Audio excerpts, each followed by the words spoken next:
गाड़ी में एक नॉइज़ आ रही है, ऐसा लग रहा है जैसे गाड़ी का एसी वगैरह जो है वो ऑन है, बट एक्चुअली एसी वगैरह फैन वगैरह सब ऑफ है। पर ये आवाज़ कैसी है, अगर किसी को पता हो तो बताना। वैसे सर्विस सेंटर में तो मैं लेके जाके पता करने ही वाला हूँ। Let's see. और आप सुनिए ये कैसी आवाज़ है, ध्यान से सुनिए। बंद हो गई यार, अभी वीडियो रिकॉर्ड करने गया तो बंद हो गई।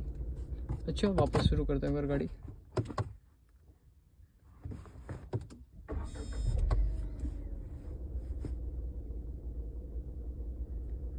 देखो रिकॉर्ड करने गया तो आवाज़ बंद हो गई। बाकी काफ़ी दिनों से महीनों से प्रॉब्लम हो रही थी, ये आवाज़ आ रही थी। वाह वाह, अरे वाह। इसको भी पता है वीडियो रिकॉर्ड होकर सोशल मीडिया पे चला जाएगा, इसलिए ये भी ऑटोमेटिकली बंद हो गया। तो फाइनली वो आवाज़ फिर से चालू हो गई है। आपको सुना तो देखिए, अभी फ़िलहाल इंजन ऑन है।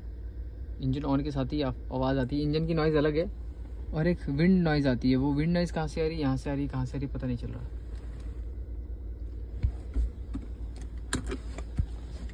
एक बार शांत होके सुनने की कोशिश करते हैं। देखिए फिर से बंद हो गई, आ रही थी अभी बंद हो गई। तो दोनों में डिफरेंस आवाज़ का आपको पता चल रहा होगा। और ये इंजन नॉइज़ है जो अभी आ रही है।